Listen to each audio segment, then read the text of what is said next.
Buenas amigos y hermanos, una vez más que nos sintonizan. Gustavo Landrón te da la bienvenida una vez más a otro video que vamos a analizar acerca de el tema que hemos estado analizando de este hermano Nathanael Baloye, que realmente está presentando sus ideas, sus nuevas ideas, de sus nuevas interpretaciones de la Santa Palabra de Dios. Así es que vamos a escuchar en breve el tema de este hermano. Hoy vamos a escuchar la última parte ya de ese video, porque hemos visto con la Palabra de Dios que el hermano está muy confundido y que está presentando cosas que no tienen que ver con la realidad bíblica. Está digamos así, descontextualizado él totalmente de las ideas que presentan los textos que él menciona en estos videos, la mayoría. Así que realmente vamos a pedirle a Dios que nos guíe, que nos dé poder de lo alto para nosotros poder hacer una buena presentación, y que todo el que está mirando y está escuchando pueda escuchar los textos bíblicos que se están diciendo y comparar con la realidad bíblica, ¿verdad? Que busque su Biblia inmediatamente y vea si tiene sentido lo que se está explicando o no. Realmente le pedimos a Dios que nos dé la capacidad para ser humildes, para comprender que esto no es un asunto de ser sabio ni nada de eso, simplemente de ser humildes, para reconocer cuando yo cometo un error, cuando yo estoy fuera de texto, fuera de contexto en el estudio de la Santa Palabra de Dios. Así que en el nombre de Cristo Jesús le pedimos a Dios que nos capacite y nos dé todo lo que le estamos pidiendo. Amén. Bien, entonces, hermanos, como ya ustedes han estado escuchando, nuestro hermano, amigo Nathanael Baloye, realmente yo diría que es una persona que al tratar de explicar la Biblia ahora está muy confundido, y su confusión radica en que él ha adquirido nuevas teorías, nuevas filosofías para explicar las verdades bíblicas que le impiden, realmente esas filosofías le impiden entender apropiadamente la palabra de Dios. Así es que vamos a escuchar a este hermano por última vez, vamos a escuchar lo que él dice. Digo por última vez porque este video ya no lo vamos a escuchar más. Probablemente quizás después escuchemos otros de los videos que él ha preparado, pero realmente con lo que yo te he explicado acerca de él y de las cosas que tú puedes verificar que no es mentira lo que digo, ni le estoy levantando falso testimonio, como él acusa a veces de gente que le levantan, digamos así, falso testimonio, que no aceptan lo que él dice. Contrario a todas esas cosas que él de vez en cuando dice, yo estoy demostrando que las razones por las que hay que tener cuidado con lo que él dice, porque él no se sale del contexto bíblico para interpretar, y al salirse del contexto bíblico automáticamente los textos tienen que cambiarlo y decir que son simbólicos, porque no le conviene interpretarlo literalmente cuando la Biblia habla de destrucción. Entonces realmente vamos a escucharlo y luego continuaremos haciendo el análisis, pero recuerdo algo. Ya de este tema vamos a escuchar lo más relevante, porque él repite lo mismo a través de todo el video. Yo lo escuché y veo que si lo llevo minuto por minuto estaría repitiendo cada rato lo que dijo al principio, escuchando sus quejas, escuchando las cosas que él dice de los que no están de acuerdo con él, y los textos bíblicos, los puntos que son bíblicos que él menciona. Él no presenta citas bíblicas, él te menciona las ideas bíblicas, pero no te menciona las citas. Entonces él comete grandes errores, y vamos a escuchar para que usted pueda saber cuáles son los errores. Escuchémoslo y volvemos de nuevo. Decirle a una madre que va a ser salva solo ella y sus hijos no, hermano, eso no es evangelio, eso no es la palabra de Dios. Esa es la interpretación que le han dado a la palabra de Dios, para decir que todos los pueblos que fueron arrasados por Israel en el Antiguo Testamento debían ser arrasados. Le he escuchado a varios pastores decir que ellos eran la manzana podrida o la naranja podrida, que si no se arrasaba, si no se sacaba del camino, iba a hacer podrir a Israel y a todo el mundo.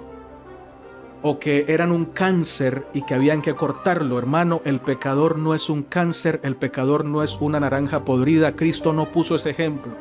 Cristo dijo que el pecador era una oveja perdida, que era un hijo pródigo, que era una moneda perdida. Pero ojo, Cristo usó la palabra perdida con esperanza, porque todos los perdidos de las parábolas de la salvación, de las parábolas que tienen que ver con salvación, todos los perdidos fueron hallados. Y las parábolas donde se habla de quema o de horno de fuego, hermano, póngale sentido, póngale amor de Dios. El fuego de Dios no es desesperanzador. El fuego de Dios no es asesino, no es destructor. El fuego de Dios es purificador, es solución y no problema.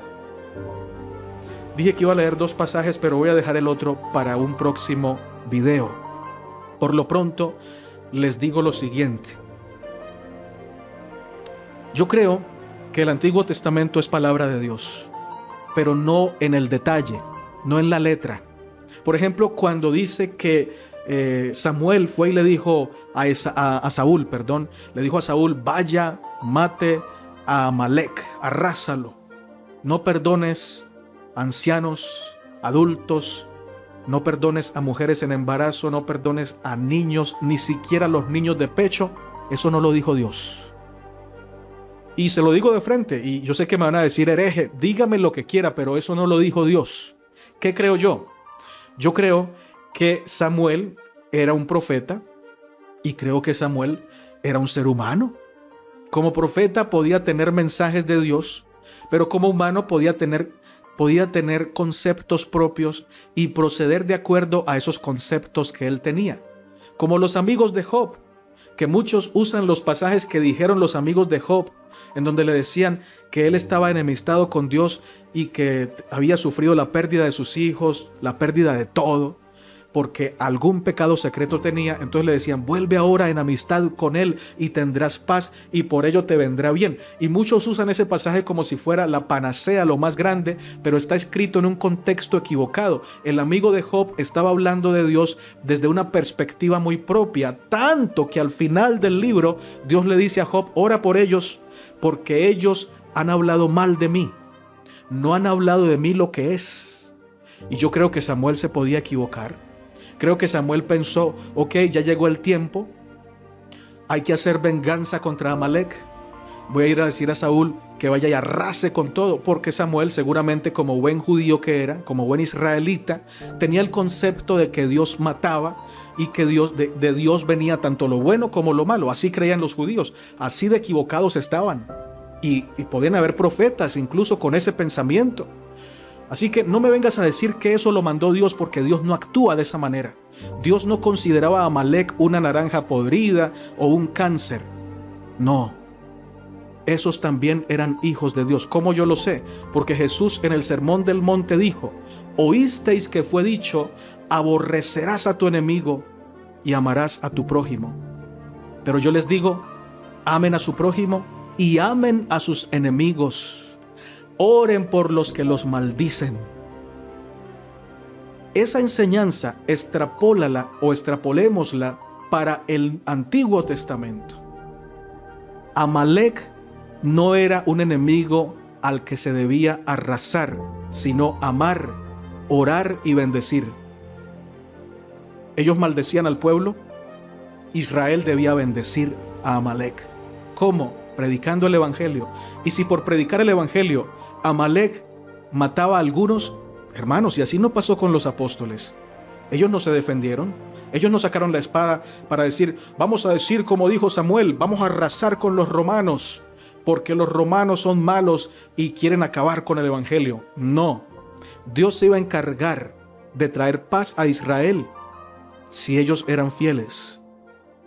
Y el hecho de decir que Dios mandó a Israel a que usara la espada para acabar con todos esos pueblos, creo que eso ha sido mal interpretado, tan solo porque nos da miedo decir que esa parte de la Biblia no refleja el carácter de Dios. Entonces nos toca decir, no, sí refleja porque es palabra de Dios, Dios también mata, Dios también es radical. No, Dios no cambia.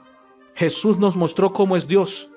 Y Jesús dijo que a los enemigos no hay que matarlos, no hay que perseguirlos, no hay que sacar la espada para arrasarlos, hay que orar por ellos, hay que bendecirlos y hay que testificarles del amor de Dios. Jesús está por encima de Samuel, está por encima de Moisés, está por encima del Antiguo Testamento. Y todo lo que en el Antiguo Testamento se diga que no esté de acuerdo a lo que Cristo dijo, no es de Cristo. Y tiene que ser mirado con el siguiente pensamiento. Ok, esto es palabra de Dios, pero no está aprobado por Dios. Sencillamente Dios en su condescendencia permitió que el pueblo actuara de esa manera aunque no lo aprobara. Y aún así de eso va a sacar lo mejor, porque hasta los amalequitas tendrán la oportunidad de conocer a Jesús. No me vengas a decir que se perdieron porque la poquita luz que tuvieron no la aprovecharon. ¿Pero qué luz tuvieron? La luz de ver a un pueblo que se creía mejor que los demás pueblos. La luz de ver a un pueblo que no tenía la autoridad moral para matar a los demás y los mataron. Porque, escucha esto, Israel mató o arrasó a los pueblos y los sacó de sus lugares donde habían nacido y donde habían crecido, que dice que porque esos pueblos eran perversos, y lo eran perversos, pero Israel hizo lo mismo en ese mismo lugar. Sacó a los perversos para hacer perversión allí. Un pueblo sin moral. La gente del Antiguo Testamento vio un testimonio muy limitado del amor de Dios, porque el pueblo de Israel la mayor parte del tiempo estuvo en apostasía. Esa es la gran verdad. Toda la gente del Antiguo Testamento que murió como impía necesita ver la luz de Dios, necesita ver la luz de Cristo. No la vieron y Dios no los va a quemar, sino que les va a dar la oportunidad de que conozcan que Dios es amor. Qué rico predicar esto, me siento feliz de predicarlo y me siento feliz de decirte no me creas, pero investiga. Bien, hemos acabado de escuchar al hermano entonces inspirado, ¿verdad? Presentando sus filosofías, sus puntos de vista que ya realmente rayan en el ateísmo. Ya realmente eso es ateísmo a gran escala lo que el hermano está presentando, pues está contradiciendo abiertamente la Biblia, está contradiciendo abiertamente a Dios, está contradiciendo abiertamente a los profetas, está contradiciendo abiertamente el Antiguo Testamento. Si tú observas, el hermano ya está entregado a sus filosofías. Eso yo lo he escuchado mucho de ateos. Esa manera de explicar la Biblia ya no es ni siquiera cristiana, porque fíjate que él está tomando abiertamente lo que le conviene solamente y decir que eso sí, pero lo que no le conviene, no. Y si tú dices que lo que dice que a él no le conviene es así, entonces él está explicando que es que tú tienes miedo de decir que eso está mal, como él dice que está mal. Es un individuo extraño, pero realmente yo pienso que en el mundo debe haber de todo, y porque acuérdate que este mundo está dirigido por Satanás. Probablemente toque 2 versículos acerca de eso, pero lo que quiero decirte es lo siguiente. Para tú poder entender la filosofía de este hermano, nunca voy a dejar de decirlo. No importa lo que este hermano diga, no importa cómo él presente lo que él presente, debes tener en cuenta, si quieres llegar, si quieres saber si el hermano tiene la verdad o no, tienes que entender, tú que estás escuchando, que este hermano cree, piensa, sus nuevos conocimientos filosóficos les han enseñado a él que Satanás se va a salvar. Ellos comenzaron diciendo que son los impíos que se tienen que salvar, y luego se dieron cuenta que si incluye a todos los impíos, automáticamente hay que incluir a los demonios y a Satanás también, porque Satanás y los demonios son quienes dirigen el mundo de los impíos y son quienes realmente controlan la mente de los impíos.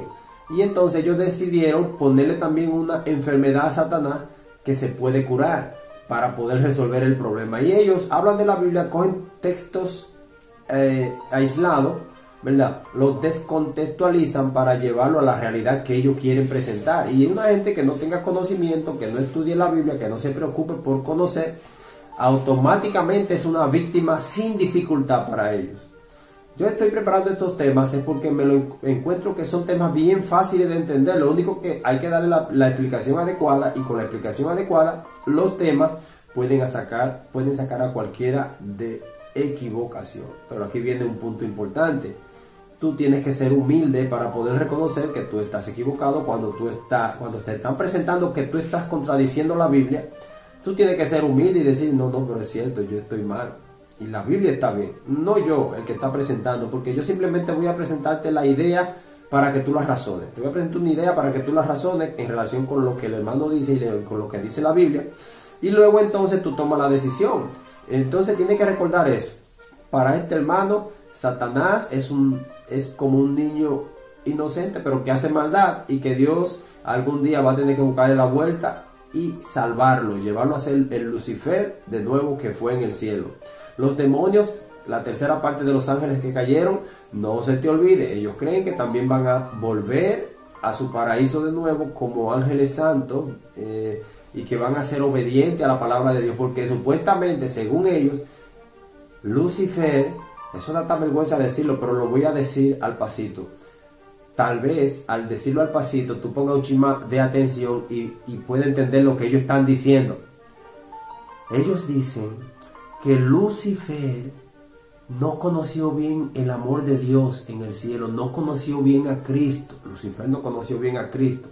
Y por esa razón,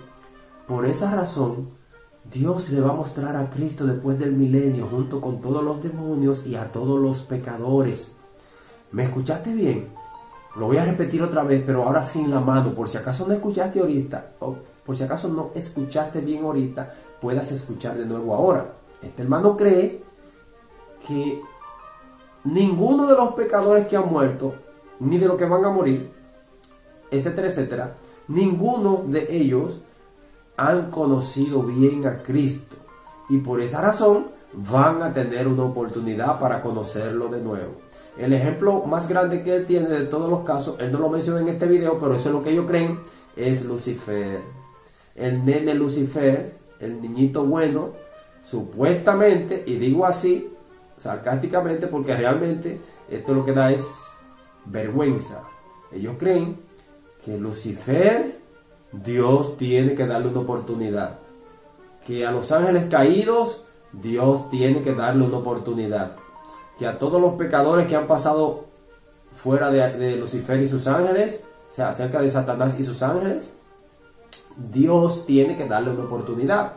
¿Por qué tiene que darle una oportunidad? Porque son inocentes, porque no conocieron a Jesús. Ellos tienen que ir al fuego purificador y allá lo van a inyectar, lo van a vacunar contra el pecado. Y cuando ellos, estoy hablando de personas que nunca le interesó la salvación, que nunca le interesó hacer la voluntad de Dios, y cuando lo inyecten allá, yo le digo inyectar porque ellos no tienen una forma clara de explicar cómo va a ser ese milagro, pero va a ser un milagro que ellos de repente van a descubrir que Jesús era. Oye, Satanás, que vivió en el cielo conociendo a Jesús mejor que nosotros, que lo conocimos aquí, pero lo conoció como Dios y que era amor en el cielo, no lo aceptó, no quiso aceptar, no quiso someterse a la ley, no quiso someterse a las normas, no quiso respetar a Dios. Quiso el trono de Cristo, quiso el trono de Dios. Pero esta gente dice que el nenito, llamado así, Satanás, no es tan malo, o es malo, es cierto que es malo, pero que Dios no le ha dado suficiente oportunidad y hay otra oportunidad para él. Con esto que te he dicho nada más, debería ser suficiente para tú decir, esta gente está mal, están equivocados. Pero tú dirás, no, porque eso lo dice este hermano, yo nunca lo he escuchado diciendo, pero es que, hermano, tú lo que tienes que hacer es escuchar todo lo que ellos enseñan, todas las cosas que ellos enseñan, síguela y analízala. Si quieres, métete en su grupo y escucha todos los videos y ponte en contacto con ellos y habla con ellos y saca tu pregunta y después hazle las preguntas específicamente. Y eso te lo digo si tú quieres, si tú crees que tú puedes, porque Satanás al que teniendo la Biblia, la rechaza y se mete en grupos de este tipo para aprender la palabra de Dios, Dios se lo entrega a Satanás, porque se supone que si tú tienes la Biblia que es clara y transparente, desde Génesis hasta Apocalipsis, mira, una persona que te diga que los profetas, que la palabra de Dios es la palabra de Dios, pero no en el detalle, ya es una persona que tú no puedes confiar en ella, porque te está diciendo, hay que revisar los detalles para ver cuál yo creo que es la palabra de Dios. La palabra de Dios es la palabra de Dios entera, desde Génesis hasta Apocalipsis. Si un versículo habla de muerte y otro habla de vida eterna, los dos son palabra de Dios. Lo que tú tienes que saber contextualizar, no decir que una cosa no la dijo Dios, habiéndola dicho Dios, diciéndote la Biblia que la dijo Dios, una cosa, si tú no puedes, bajo ningún concepto, cambiarla y decir que no es, que eso es lo que le está haciendo en ese video. Ese video que usted escuchó, él agarra ideas que la vamos a ver, para no alargar tanto el video, vamos a ir a la idea, a las ideas que él va presentando y vamos a ver que es que él la saca de su contexto. Así es, la primera, él habla en su primera explicación, si ustedes observan, él habla de una madre, y de un hijo. Y él dice que es una mala noticia, que eso no puede ser buenas nuevas, que una madre le diga que su hijo se va a perder, que su hijo que no hizo el bien, que no le interesó la salvación, se va a perder. Entonces para él, porque vuelvo y digo, ya lo dije en otro video, ellos redefinen lo que es el amor de Dios, y no como lo dice la Biblia, sino como ellos lo interpretan. Eso es una redefinición nueva para engañar a los tontos. Y también el pecado para ellos no tiene ningún peso. El pecado ellos dicen que es malo porque tienen que decirlo en público, porque si lo niegan, automáticamente los que sean un chin despiertos dicen, no, pero esta gente tiene que ser diabólico, obligado. Ahora, si tú observas, el pecado en realidad no es nada para ellos. Lo que pasa es que ellos utilizan palabras para disfrazar las ideas que ellos tienen del pecado. Ellos redefinen el pecado. Eso fue lo que te hizo ahora mismo. Cuando él va hablando, en todo lo que él fue hablando, él fue mostrando que los seres humanos son tan buenos, son tan importantes, que la voluntad de Dios no tiene importancia. ¿Entiendes? Los seres humanos son tan buenos, son tan importantes, que si son malos y no les interesa la salvación, ellos están por encima de Dios. Porque el amor de Dios tiene que salvarlo obligado. O sea, ellos tienen esa confusión. Y yo digo que no es una confusión, es que Satanás lo tiene a ellos claro, porque ellos saben cuál es la otra versión. Es una confusión sabiéndola. O sea, es una confusión voluntaria. Es una confusión voluntaria. Aquí es que está el problema. Es una confusión voluntaria porque ellos saben la explicación de lo contrario de lo que ellos creen, pero no lo aceptan. Por consiguiente, el Espíritu Santo no puede ayudar a personas que tienen esta mentalidad. Fíjate que el primer caso él dice, tú no le puedes decir a una madre que su hijo vivió haciendo cosas malas y muere, que se va a perder, porque eso no es una buena noticia para ella. Lo primero es que esa madre sabe que su hijo se va a perder, por lógica. Si no siguió los parámetros de la palabra de Dios, eso significa que ella debe saber. Lo segundo que tú tienes que saber es que los sentimientos humanos, como los sentimos ahora, solamente son aceptados delante de Dios aquellos que nos guían por el buen camino.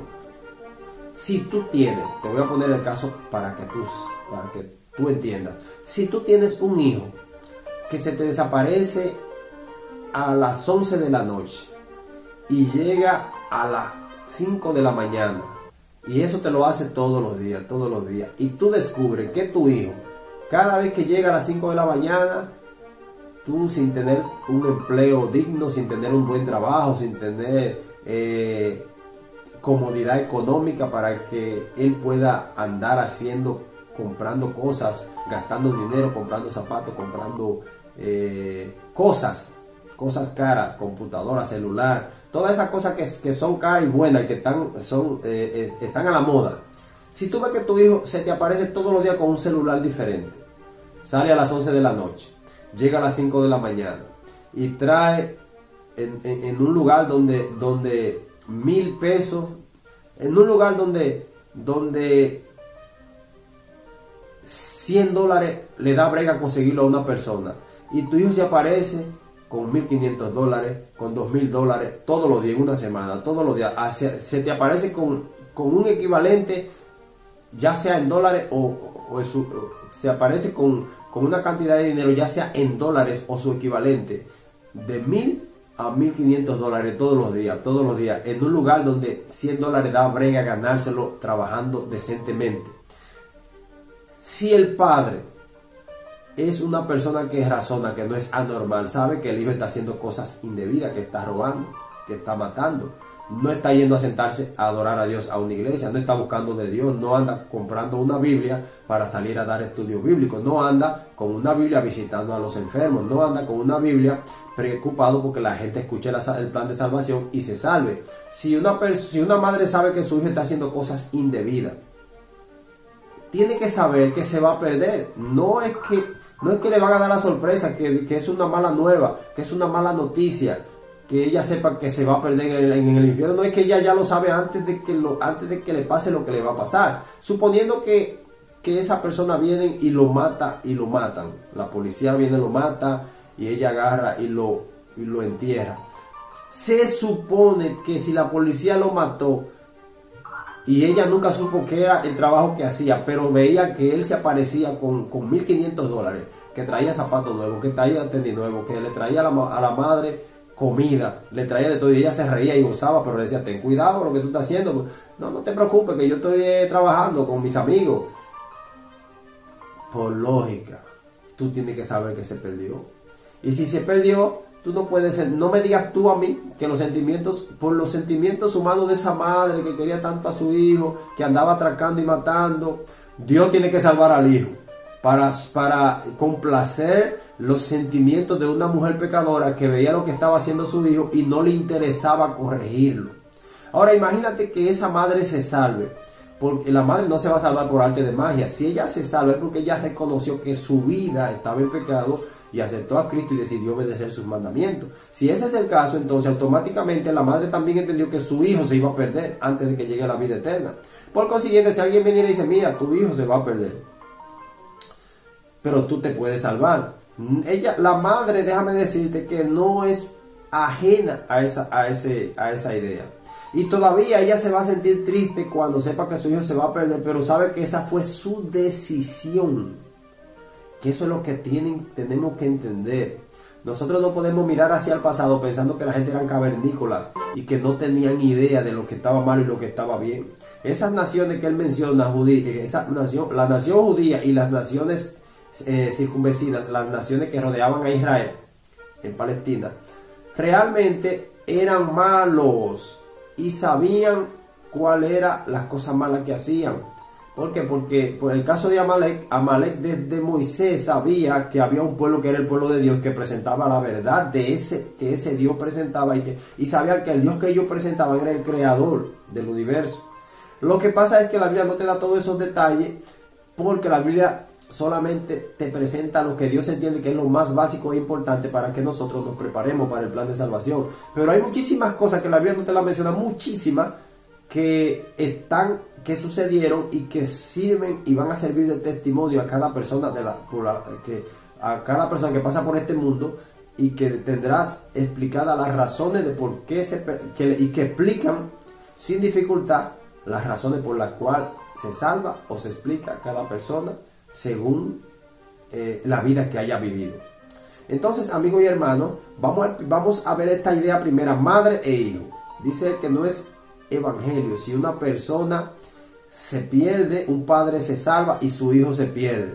O sea, Dios no le puede cobrar al hijo si el hijo actuó mal. Dios no le puede pagar de acuerdo a su comportamiento, porque entonces el padre va a llorar y se va a sentir mal. Eso es algo que no es bíblico, eso no está contemplado en la Biblia. La Biblia habla del evangelio como algo que es poder de Dios para salvación a todo el que cree, no a todo el mundo, no al malo y al bueno, o no al malo no al malo que se quiere salvar y al malo que no se quiere salvar. Déjame explicártelo así, porque esa parte ellos la omiten, ellos no aclaran que entre los pecadores hay quienes se quieren salvar y quienes no se quieren salvar. Fíjate que en Romanos 1:16 dice, porque no me avergüenzo del evangelio, porque es poder de Dios para salvación a todo aquel que cree. Menciona al judío y al griego, o sea, dos tipos de personas, digámoslo así, los cristianos y los que no son cristianos, los que deciden buscar a Dios y los que no deciden buscar a Dios. Pero fíjate bien, los que no deciden buscar a Dios, lo que se está significando es que Dios va a crear los medios para alcanzarlo, para que sean buscados, para que el evangelio llegue a sus oídos y ellos puedan ser justificados, pero tiene que haber la idea de que ellos tienen que aceptarlo. Esta gente tratan de destruir el libre albedrío, porque ellos tratan al final de decir que Dios lo va a salvar como quiera. Entonces, a veces ellos hablan confuso en cuanto a lo que tiene que ver con el libre albedrío, o con el asunto de que los pecadores tienen que ser salvos, aunque ellos no quieran ser salvos, de modo que puedan justificar un poquito las cosas que ellos creen. Entonces, en San Juan 16 dice, porque de tal manera amó Dios al mundo que ha dado a su Hijo unigénito, para que todo aquel que en él crea no se pierda, mas tenga vida eterna. Dice el 17, porque no envió Dios a su Hijo al mundo para condenar al mundo, sino para que el mundo sea salvo por él. Y el último, que es uno de los que me interesa que tú le pongas atención, porque es parte de la misma Biblia, el que Dice el 18, el que en él cree no es condenado, pero el que no cree ya ha sido condenado porque no ha creído en el nombre del unigénito Hijo de Dios. Cierro la parte que tiene que ver con la idea de la salvación. No importa, si una madre cree y su hijo no cree, uno se va a salvar y otro se va a perder. ¿Es mala nueva? ¿Es buena nueva? Interprétalo como tú quieras sin salirte de lo que te está diciendo la Biblia. ¿Entiendes? Interpreta, porque desde que te salga de lo que está diciendo la Biblia, automáticamente ya lo que tú estás diciendo se cae solo. Y lo que él está diciendo se cae solo por eso. Porque mira lo que dice en Ezequiel 18:20. El alma que pecare, esa morirá. El hijo no llevará el pecado del padre, ni el padre llevará el pecado del hijo. ¿Cómo fue que dijo? ¿Cómo dice la Biblia?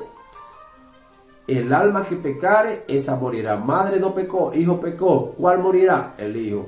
Hijo no pecó, madre pecó, ¿cuál morirá? La madre. Estamos diciendo lo que dice el texto. Si tú observas lo que hemos explicado hasta ahora, está organizado. No hay duda de que la Biblia está diciendo eso. Tú tienes tu Biblia en la mano, vea Ezequiel 18:20.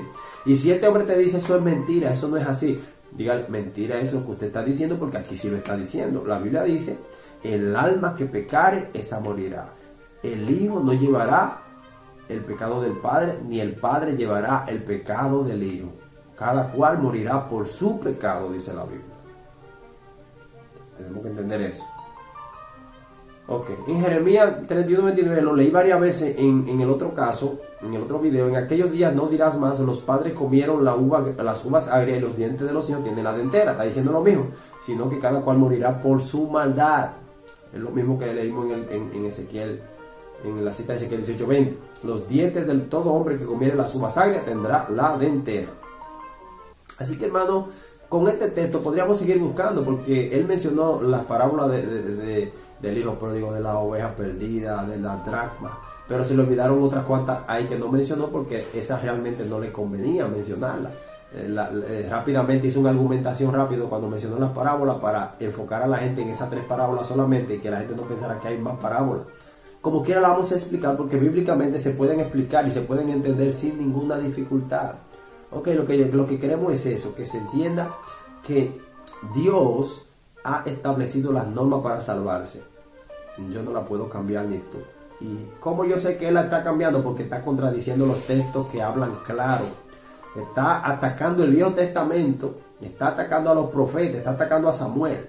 Fíjate que dijo que Samuel, como Samuel no está de acuerdo con lo que él dijo, con lo que él piensa, con su filosofía, dice que Samuel, eso fue una idea que le vino a Samuel loca. Y en la Biblia están todos los mandatos de Dios, cuando Dios le habló a Samuel. Y dice que cuando Saúl no quiso obedecer a Dios, Samuel se apesadumbró y no pudo dormir esa noche, porque Dios le se quejó. Me pesa haber puesto por rey a Saúl, porque no ha cumplido con mi mandato. Y Samuel dice que se apesadumbró, se entristeció y se levantó tempranito para localizar a Saúl. Y ahí usted va a escuchar ahorita parte del testimonio que dice la Biblia. Dios fue que mandó a destruir, pero él dice que no fue Dios. Pero la Biblia dice que fue Dios. ¿A quién le creo? ¿Al señor Nathanael Baloyer, que está interpretando la Biblia a su manera ahora? ¿O le creo a la Biblia? Que siempre, todas las versiones, usted las revisa una por una, todas las versiones presentan los mismos textos. Entonces, déjame decirte, quizás en la Biblia haya cosas que no signifiquen lo que el texto en el detalle está presentando. Pero esos son casos simbólicos que son fáciles de encontrar y son fáciles de detectar. Cuando te está hablando de historia, no meta simbología en historia, porque la mayoría de los libros o de los capítulos de la Biblia que se presenta historia, se presenta la cosa tal como pasó, como Dios habló y como el hombre hizo. ¿Qué va a pasar con la madre y el hijo? Mira, ¿cómo Dios lo va a resolver? ¿Cómo Dios va a resolver el asunto de la madre y el hijo? Bueno, yo simplemente creo lo que dice la Biblia. La Biblia dice que, mira lo que dice en Apocalipsis 21:13. Y oí una gran voz del cielo que decía: he aquí el tabernáculo de Dios con los hombres, y él morará con ellos. Y ellos serán su pueblo, y Dios mismo estará con ellos como su Dios. Y dice: enjugará Dios toda lágrima de los ojos de ellos. Y ya no habrá muerte, ni habrá más llanto, ni clamor, ni dolor, porque las primeras cosas pasaron. Y el que estaba sentado en el trono dijo: he aquí yo hago nueva todas las cosas. Y me dijo: escribe, porque estas palabras son fieles y verdaderas. Todo el que vaya a la vida eterna Dios le va a dar, pero escucha como dije, todo el que vaya a la vida eterna, una de las cosas, de los beneficios de la salvación es que Dios va a renovar todas las cosas, pero fue porque tú comenzaste a renovarla aquí en este planeta, tú comenzaste a hacer lo que había que hacer para prepararte para ir a la vida eterna. Si tú nunca te quisiste preparar, Dios no te va a llevar a la vida eterna y te va a cambiar la mente, te va a renovar todas las cosas en ti porque tú fuiste desobediente a su mandato y no quisiste hacer lo que Él dijo. Ahora, fíjate bien que dice que Dios va a renovar todas las cosas. ¿Qué Dios va a hacer? Va a renovar, pero es de aquellos que hicieron lo correcto o lo que Dios les mandó, porque si al correcto nos vamos, vivimos haciendo cosas incorrectas. Pero aquí la idea es que el que hace cosas incorrectas, si se arrepiente, si cambia, si desea hacer lo bueno, Dios entonces lo va a asimilar en el grupo de aquellos que se van a salvar. Y entonces cuando llegue el momento, Dios te va a capacitar, te va a dar el poder que tú necesitas para tú poder entender la vida eterna. ¿Cómo va a funcionar la vida eterna? ¿Cómo funciona la vida eterna en relación con perder a alguien que se quiso perder? Bueno, nosotros sabemos que con respecto a Satanás y sus ángeles, cuando se fueron del cielo, hubo un gran vacío. Dice las escrituras, dice la hermana White, dice en el libro Primeros Escritos, dice en el libro Historia de la Redención, que en el cielo hubo un gran vacío. En el cielo, después de la guerra que hubo, cuando sacaron a todos los enemigos de Dios, hubo un gran vacío. ¿Por qué? Porque antes de que lo sacaran y antes de que ellos se rebelaran, todos esos miles de años que vivieron en el cielo, vivieron en armonía, eran grandes amigos. Hubo ángeles que eran habían ángeles que tenían un gran compañerismo, eran grandes amigos allá en el cielo. Y cuando llegó la decisión de cada cual tomar su bando, hubo muchos que fueron separados de sus amigos, otros no quisieron unirse a la rebelión, mientras que unos se unieron, otros no quisieron. Eso significa entonces que hubo separación. Y dice la hermana White, dice en el libro Historia de la Redención, que los ángeles leales lloraron porque le hacían falta sus hermanos, los ángeles que fueron sacados del cielo. Lloraron, pero entendieron que fue su decisión, ¿entienden? Dios lo hizo comprender. Lloró Cristo, lloró Dios, lloraron porque ellos en realidad amaban a Lucifer y a los ángeles antes de que se convirtieran en Satanás y los demonios. Ahora, ¿lo aman? Ahora no. Ahora no lo aman. Ahora simplemente saben que son criaturas que se transformaron en otra cosa por el mal comportamiento y que ahora ya son seres que simplemente están esperando para destrucción. Eso es lo que dice en Mateo 25, cuando dice que van a tirar a todos los infieles para el infierno que fue preparado para Satanás y sus ángeles. Ahora, fíjate que está diciendo que Dios enjugará toda lágrima. Que enjugará toda lágrima no es simplemente que la gente va a dejar de llorar en la vida eterna, sino que Dios le va a dar la oportunidad. La gente va a pensar, la gente va a saber que amó a alguien en la vida y que esa persona no se pudo salvar porque fue su decisión, no porque Dios la retiró de la salvación, sino que no le interesó la salvación. Y es probable, muy probable, que del mismo Dios llore por todos sus hijos que se apartaron de él, que fueron rebeldes y decidieron no aceptar el plan de salvación, y Dios probablemente va a llorar por ellos, van a morir ellos, Dios va a llorar por ellos, pero todos llorará, todos llorarán, todos lloraremos, pero dice que la promesa aquí es que Dios enjugará Dios toda lágrima de los ojos de ellos. O sea, no habrá razón para llorar ya. ¿Por qué no va a haber razón para llorar? Porque Dios le va a hacer, porque Dios va a mostrar. Dios no va a obligar a nadie, sino simplemente va a mostrar la historia. En el juicio Dios va a mostrar la historia y todo el mundo va a ver que el que se perdió porque quiso. ¿Entiende? Dios no va a hacer un milagro para que la gente entienda nada. No hay que hacerlo el milagro. Simplemente la gente va a reconocer que si una gente no se quiso salvar fue porque no quiso. Dios en realidad no tiene la culpa de que Satanás no se quiera salvar, porque Satanás quisiera vivir en la vida eterna, pero quiere vivir en la vida eterna siendo diablo, porque ahí eso es lo que él es y eso es lo que le gusta y eso es lo que le conviene, eso es lo que le entiende. Por consiguiente, siendo diablo no va para allá. Así que como él no se va a cambiar porque ya él decidió, no le interesó el plan de Dios, el Espíritu Santo, que es quien contiende con todos los rebeldes, el Espíritu Santo es que contiende.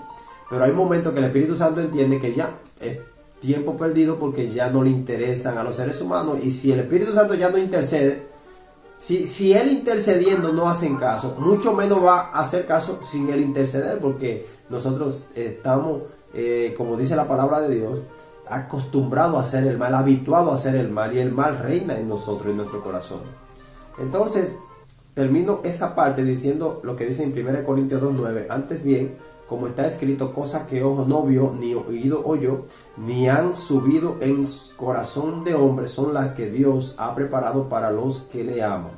Entonces, queridos amigos y hermanos, como hemos acabado de ver, hemos presentado la primera parte del primer comentario que él hace. El comentario que él hace es de que la madre, que eso no es buena nueva para una madre, que eso, olvídese de eso, que eso no es así, eso no es una buena nueva, eso es una mala noticia, que su hijo se va a perder. Pero acabamos de ver que el que se va a perder porque quiso, el que se va a salvar también porque quiso. Entonces, digámoslo así, vamos a culminar esta parte aquí. Para luego agarrar la segunda parte, que es la que él dice. Paramos aquí y luego seguimos con la parte que sigue.